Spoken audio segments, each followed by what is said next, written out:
The Max Z is without a doubt the most complicated sequence we've ever done on this show. Whoa. That looks so dope. Max Z was massive. All of a sudden, everything just went like dead quiet and it just like slapped. You'd have to nail that exact frame on the next one as well as the timing. It was incredible. Me and the Delphers looked at each other and we're like, oh. And we just like hugged and jumped and we were like, okay, we're not touching that.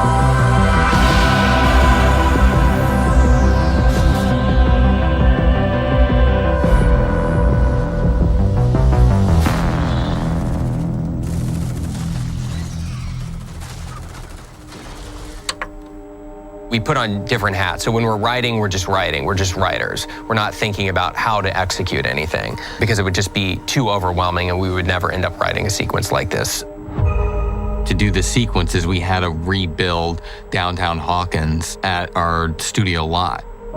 We had to build what has ultimately been our biggest set to date. Our biggest single set. It's absolutely massive. There were over 600 lighting instruments and then another 400 practical fixtures that were built by our fixtures team. It took us the better part of a year to really get it completely dialed. We completely recreated down to like the detail, including the interior of our Radio Shack, that whole block of Melvalds that we've all come to know and love.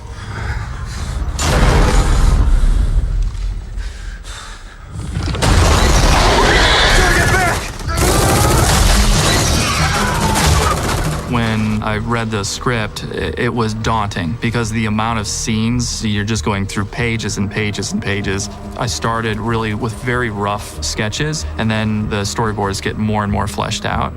Then we go into previs and work with Proof on coming up with camera angles and all the exciting action and how it would take place. Then we had to bring in stunts. And Hito and his team worked together closely with us and they rehearsed the heck out of all those scenes. Kill 5, kill 6.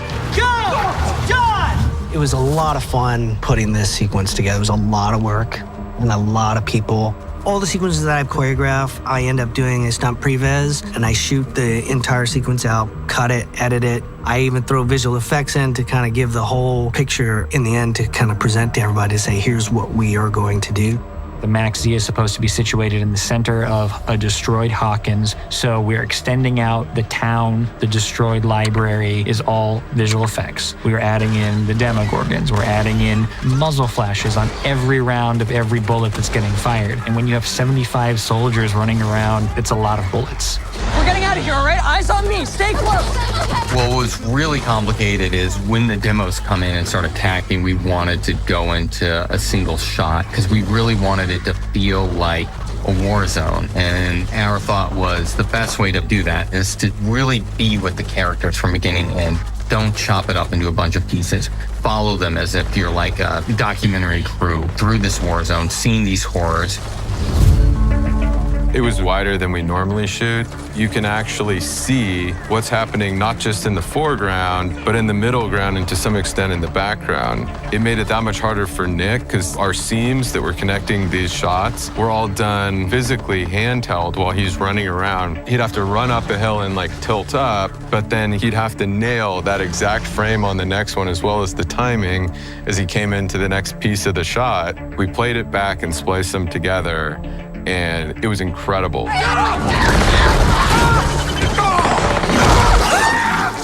everybody okay? Are you guys okay?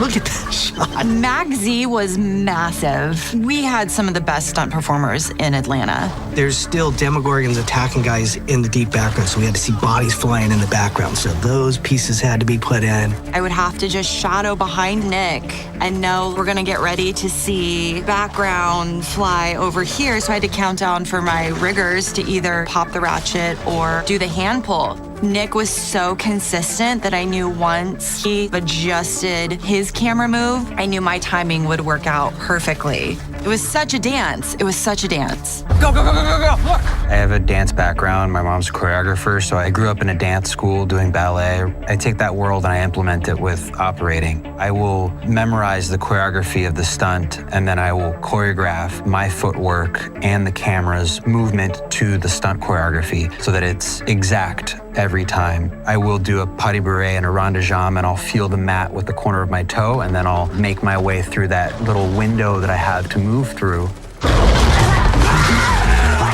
There was just so much action going on in this scene, and the fun thing was there was more than one Demogorgon. There was 3 Demogorgons.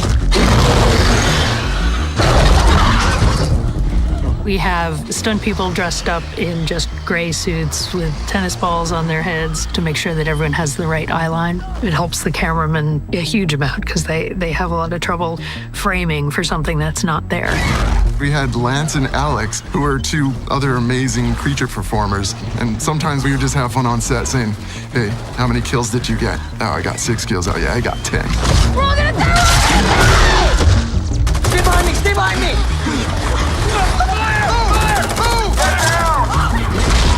There's tons and tons of background. There's 100 people working every day. We put this kind of cream on the actors to make them look like they're soaking wet, and people are dirty and they're getting injured. And that's our biggest challenge, is the massive amount of people and that everybody looks the way I want it to look. We are very mindful that everybody has a place to go and nobody's overloaded. It was technical to the very end. Till the very end.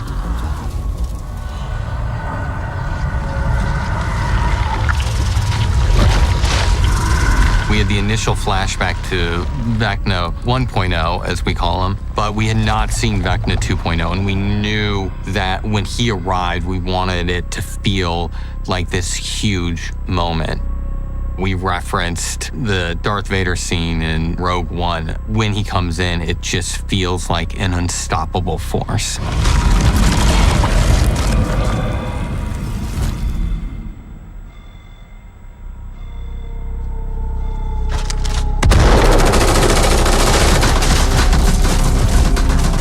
Coming through the portal, the intention is very much like, all right, you're now in my way, just move, I've got a job to do. Jamie just crushed it the minute he walked out of that gate. You felt the power of Vecna. He is not scared of these soldiers. He's not scared of Will, and he brought that gravitas.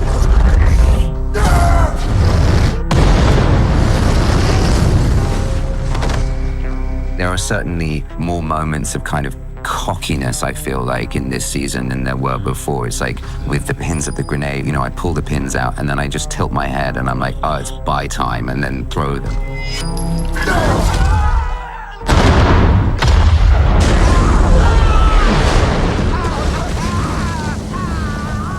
Vecna's new body is more monster and less human, but he's also been through a lot. I mean, he was torched last season, body was fully on fire.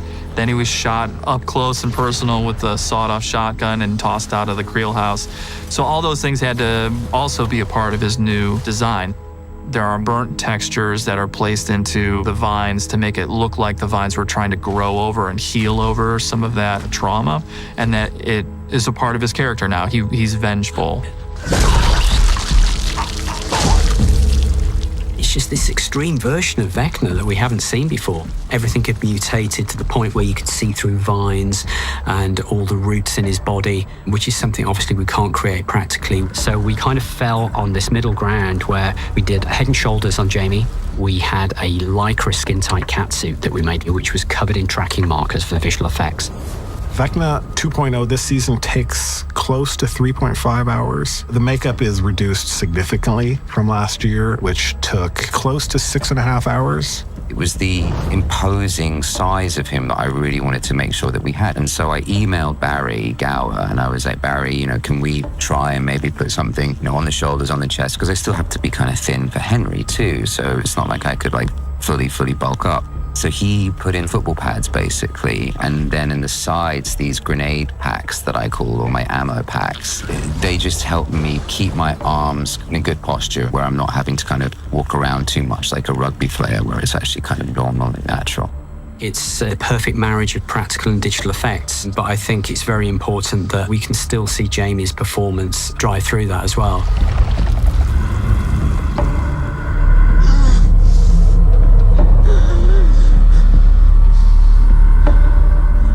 It's almost harder to get someone to be still on a wire than it is just to yank him through the air and get him to land where you need him to land.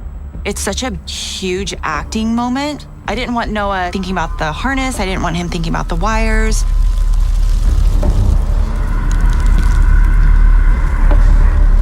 When we're face to face, that was when the mentality shifted a little bit more. That was when something else took over. Those are those moments that I always hope for, and you can't plan for them. You know, they just happen.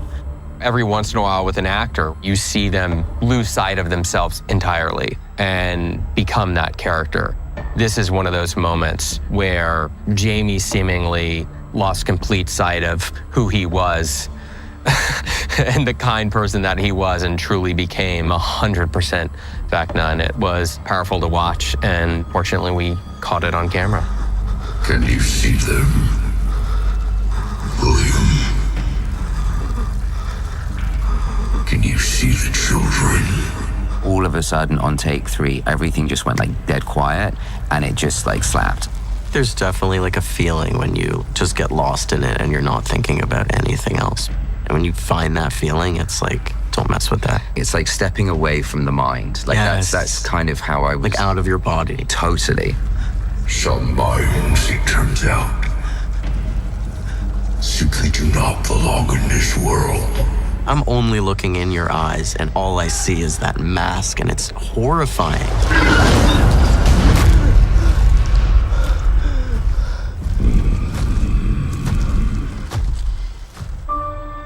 If you look back at season 1, Noah was not in season 1 very much. In season 2, we gave him a large role, and at that point, we did not know if he was going to be able to pull it off or not. And he did. We know we were putting a lot on him for the final season. He's a fantastic actor, and we knew he had a lot to show that he hadn't had an opportunity to show. It was just exciting to watch him hit a home run.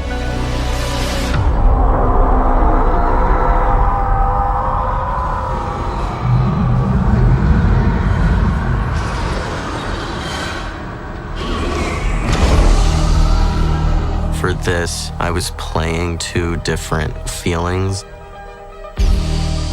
I try to just think of like a big animal, like a 6,000-pound gorilla beast, like awesome. that just is inside of me, and I pound on my chest and I huff and puff. I want to like outwardly feel that, but I also want to feel that like Will is still in there. Yeah. And live.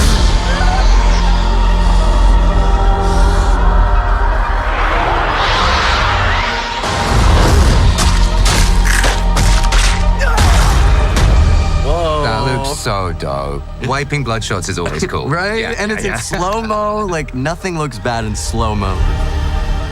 We did it in 1 take, and we ran to the monitors, and me and the Duffers looked at each other, and we're like, oh. And we just like hugged and jumped, and we were like, okay, we're not touching that.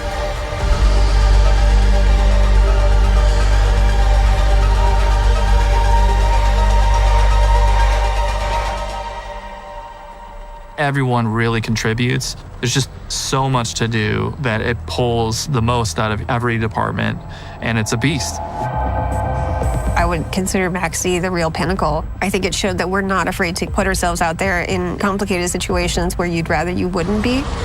We're hoping that episode 4 leads to a lot of discussion and a lot of excitement for the next part.